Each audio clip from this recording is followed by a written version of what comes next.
Is this the end for Steam refunds? Honestly, I don't think it's going to go that far, but you may have heard recently that an indie dev found that people were exploiting the refund system on Steam so that they could basically play his game, finish it, and then refund it in under 2 hours so that they never actually had to pay for it. They're putting all this effort into building this game, marketing it, promoting it, supporting it, doing the maintenance and updates on it.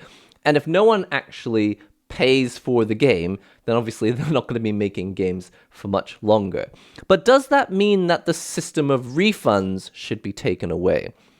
Personally, I'd be a little scared if that did happen, and the reason is because there's a reason why we have the refund system to begin with, and it's to protect the consumer from, false advertising and that sort of thing. For example, I did buy a game and it looked like it was going to be fully populated with all these other things, but when I got into the game, it was quite barren and empty, and I guess I had just fallen for the trailer, and I was like, I guess this game isn't really what I thought it was, and since I've only played it for about 10 minutes, I guess I'll refund it since I can. Honestly speaking, if it's an indie dev and if the game price was like incredibly low, I usually wouldn't even bother with the refund policy, and I assume that most people wouldn't. But obviously, there's a whole new genre of game where people aren't so into like supporting the devs and everything. It's more like, oh, they saw their favorite live streamer play this game and it was the game of the week. I thought I'd just download it, see what it was like to play myself. Okay, finished it. I'm going to send it back. Well, send it back. I'm going to refund this digital game on Steam and I'm going to get my money back. But obviously, this is going to be a problem for the dev, and it's not really that they were sold the game on false advertising. It's more that actually they knew it was going to be good, they enjoyed it, and they refunded it for the wrong reason. Like, the reason for refunding something is either, one, you just genuinely don't gel with it and you don't like it, and two, you felt like it was kind of false advertising. They didn't deliver on what they actually said the product was going to be. And that's just the way it is with games. Sometimes you watch a video of it or you look at a screenshot of it and it just does not communicate what it's like to actually play that game. So the system is obviously in place to protect the consumer, but it can be exploited by the consumer so that even if they don't need protection, they're just like, well, I'm going to enjoy it for only 2 hours and then I'm going to send it back. I keep saying send it back. And then I'm going to refund it. My question is, what can we do about it? Because if we lost the refund system, that would be a problem. But because it can be exploited, it's an issue for developers. And if we have this issue for developers, they're not going to be as inclined to continue making these games if there's this risk that there's going to be no money coming in just because their game can be completed in 2 hours. Now, the difficult thing about this is that people would say, well, those people who refunded the game, they won't be able to play it after that again. It's just like, the thing is, video gaming has really expanded. There are so many types of games, and there's so many ways to consume them. Some of them, like visual novels, once you've read the story, maybe if you're not interested in replaying and finding every possible route in it, maybe like you don't need to play it again. Maybe if you're playing an RPG, once you've like finished the if you're playing it for the story, which is originally like in the tabletop RPG and the actual paper RPG days, it was all about the narrative and the story. It's like once you've seen the story, maybe you don't need to play that RPG again. Not all gamers want to replay their games, though obviously there are plenty of games that even if they're story games, if you replayed them, you'd get something different out of it. There are different kinds of games out there, and now that we have this genre of game of the week, I don't want to say slop. I think it's quite a derogatory term, and it's kind of unfair because it says something about the game, even if you haven't even like given it a fair shake and actually seen what the game is for itself. But there are a lot of games out there which are being designed to be fun for streamers to show their fans, and then fans will probably buy it. And because it's cheap enough, like $1, $2, $3, and if it's on sale, it's probably like $1.50 or 99 cents. It's enough. Like, if millions of people get it, even if it's like really, really cheap and it only lasts 2 hours, it was worth doing. And it was fun. Like, the streamer enjoyed it, the dev enjoyed making it, they get a little money out of it, and then the people who buy it for $1, they try it, they play it for like 2 hours, whatever. But if they game the system and the devs get no money for it, it discourages devs to continue making this kind of game. And I think that would be bad. Even if you think that these are not like the deepest games on earth, in fairness, they're just not for you. That doesn't mean they have no value. They still have value, just not specifically for you. Now, I have heard these arguments where it's like, well, the people who are exploiting this system, they weren't going to spend the money on the game anyway. It's kind of difficult because that's one of the arguments that people sometimes use for piracy. It's like, well, I was never going to buy that game anyway, so I may as well just not pay for it.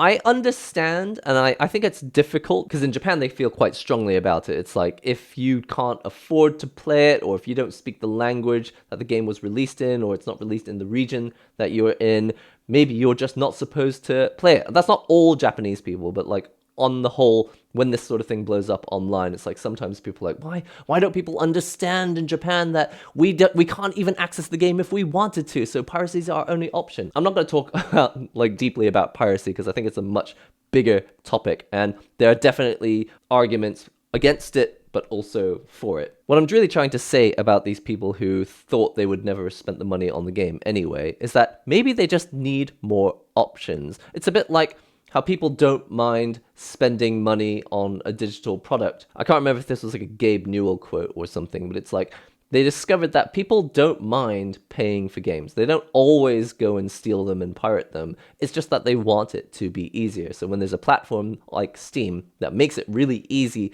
to pay for games and enjoy them and, support developers that they like, they will pay the money. But that doesn't change the fact that some people will still game the system. If there is a system that allows me to play a game, and some of them completely, like actually complete and finish the game, if it's like a race style game, there's a finish line, people will still game the system. Is it really that we need to get rid of the refund system so that those people are forced to pay money for this game, even if they can finish it quite quickly and never play it again? Or is it just that, like with digital distribution platforms like Steam, maybe we just need more options? Maybe we just need rental games to come back. Now, as I understand it, with Blockbuster and that sort of shop, it wasn't really that it became illegal to rent games, though I think console manufacturers, I think they did try to make it illegal, but I don't think it actually worked out. In the end, Blockbuster just kind of disappeared. Are there still Blockbusters? I think there might still be one. In Japan, you can still rent movies, actually. You can go to the shops and you can rent manga, you can rent DVDs still. The selection's not great, but you can still rent this stuff. But the thing with games is that, especially in the West, it's not really a thing, being able to go out and rent like a physical game anymore. And as you've seen in the recent news, we might not even have physical releases since, Sony was like the last place that we were expecting to be able to continue having physical games. Looks like that is disappearing in 2028. Probably. So bringing back physical media for like PC gaming and making it like a thing that we can also rent in stores, I think that might be pushing a little bit. Like, I think it's just unrealistic. It's not going to happen. But renting digital games, that could be a thing. Publishers probably wouldn't want to go that way because they're like, well, if people are only going to play a game for 2 hours, why don't we just put them on a subscription? And, all of these game of the week type games, they could just go into a subscription and only be available there. And as a result, yeah, you only pay like a small amount of money per month, but at least you can't refund that money. Like, you can't really refund a subscription. The game might get delisted and disappear forever. That's a separate topic. But the thing is, subscription systems kind of are the replacement of like rental systems. In fact, before Netflix was Netflix, I think it was called Love Film, and I was a member of that. I would pay a subscription so that I could rent actual physical DVDs. They would send them to my house, and then when I was done with them, I'd send them back, which gave me the ability to have them send me more DVDs. So I could only have like 2 or 3 out at a time. But already in like 2009, that was a hybrid system of physical media, but a subscription service so that you only pay a little, because I don't want to spend $15 on a Blu-ray or a DVD of something that I'm only going to watch once. And that's exactly where we're at with these Game of the Week games. Sometimes it's a game that does look fun, and I don't mind paying for it, but I'm only going to play it once. Like, I know this is the sort of thing I just want to experience it, probably don't need to ever play it again. And in that case, how do we support these devs who make these games that are playable and enjoyable in under 2 hours? Rental is one system that could work, but even just sitting here thinking about it, it's almost like the fun fair. When you go to a fair and you go on a ride, That's not something you want to have in your house all year round, like a Ferris wheel or a carousel, right? Even if I had that in my back garden, I don't think I would go on the carousel all the time. I'm definitely not going to spend like $200,000 building a carousel in my back garden. That's quite a lot of money. For me, I would much prefer to experience a carousel for a minute and 30 seconds, and I will pay the $2 or $3 it costs for me to ride that thing. We already do this with movies, so why isn't it a thing with video games? Like, as we've discovered over the past 10 years, even though subscription services started like with every movie you've ever heard of, like all on this one platform, as you can now see, we only really have like the 30 or 40 movies that are on rotation, and then they rotate out and you don't have access to them. And even if you're subscribed to like 3 or 4 services, sometimes it's like, I can't watch Grease. My partner has never seen Grease, and I was like, we need to watch Grease. And I checked all the subscription services I'm a member of. Can't watch it. I have to pay like a rental fee so that I can have it for 48 hours or 24 hours after you've started watching it. But we do it, and actually, it's not too bad. Pay a small fee, less than I would have to pay if I was buying a DVD of the movie, and then I still get to watch the movie. Obviously, there's a massive discussion to be had about preservation of these movies and ownership of the actual DVD. That's completely separate. What I'm trying to say is that at the moment, we have a system where if I want to watch a movie, I can usually go on Amazon Prime, or I think Google also has their own system. You can pay something like $3 or $4. You watch the movie within 24 hours, and then it's gone. You don't get to watch it again. But probably I wasn't going to watch it again in the next 6 months anyway. I'm not saying the system is good. I'm not saying the system is fair. I'm just saying that at least we have a system.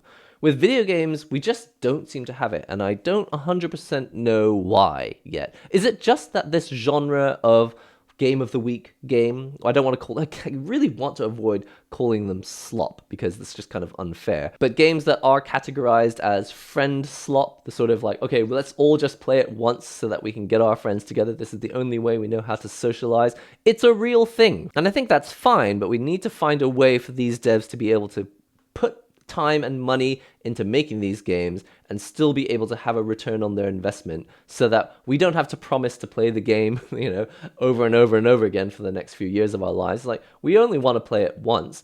Why don't we just have a ticket system that allows us to play it once? We can even have different rental levels, like I'm going to rent this game for a day because I'm going to stream it with my friends, or I'm going to rent this game for a week because we're going to play through this RPG together in co-op mode, and we the goal is finish it within a week. The truth is, with so many games that I have in my back catalog, is that honestly, I wouldn't mind paying a much lower price if I could just have them for a week. I'd be much more likely to actually play them anyway. A lot of people would be more likely to play their backlog games if they knew that there was a timer, like a limit, at which point, the game would get returned, and they would have to like rent it again. And I think I've talked about this in previous videos, but it's just the thing with subscriptions and this weird idea that they've put in everyone's heads that everyone needs to have access to everything all the time. And that's not even true.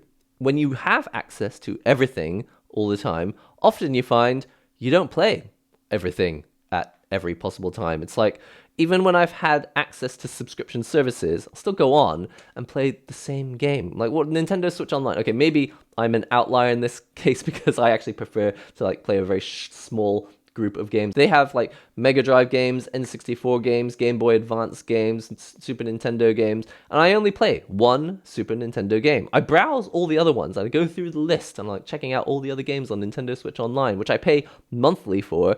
I only play Panel de Pon. What I'm trying to say is that we could have a ticketing system a bit like a carnival, where you go and ride the carousel for $4, you get off it, it's like, okay, I'm done. I've ridden a carousel, probably don't need to do that for the next 5 years, or ever again. I've ridden a carousel, it's enough. I think the main thing standing in the way for a system like that is that some games just cost way too much to develop. It takes like 7 years for certain games to come out. They spend millions and millions. They needed to make a lot more money off it. So a ticketing system where people get to play the game, and it's assumed that it's always going to be under $5 or under $10, that's quite scary for these big AAA companies who probably have a lot of control over what actually happens in the game industry. So yeah, I can see the big publishers and the AAA industry not being really on board with this, but maybe they don't need to be part of it. Maybe this is something that developers could opt into. It's just like, my game won't be refundable, but it will be available on a ticketing system or ownership.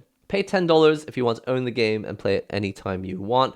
Pay $3 if you want to play it for 1 week. And unfortunately, there's no refund option, but the thing is, you could just put a disclaimer on your game. It's like, my game is an under 2-hour game. Some people like to play it over and over and over again, but you can finish it in under 2 hours. And for that reason, it's not refundable. But if you want to only play it once anyway, there is a ticketed version of it. And you get to play it for 24 hours, which is better than the 2 hours that you would have had to try and finish it in the refund window. But we don't have a system like that, and I'm not 100% sure why. I can only assume it's because it's not really in the best interests of digital distribution platforms like Steam, or in the interests of publishers or AAA developers that have, they assume that a large amount of money will come in, and that's why it's worth spending a huge amount of money. I guess the movie industry was the same. It's just like, we assume that millions of people are going to buy this, come and watch our super movie, and it turns out people are not super into it. Am I crazy? Is this actually just a bad system overall? Like, I actually think that this system could work, but obviously there's a reason why it might not, because otherwise we would have it already. Right? Anyway, I hope I've discussed this in the fairest way possible, because I really feel for that developer. It's like, obviously this game is very popular, people seem to really enjoy it, but they also think it's fine to like go on the review and proudly state that they didn't pay for it. That kind of sucks, but at the same time, we do recognize that a lot of these games are designed to be kind of game of the week. It's almost like that's the whole point. So consumer protection, but also we want to support devs. How do we have both? Why can't we have both? I feel like that meme just replaces like my whole ethos on life. It's like, why can't we have both? I've been NihongoGamer. Never a dull moment in the video game world. Hey, I've been NihongoGamer. I'll see you real soon.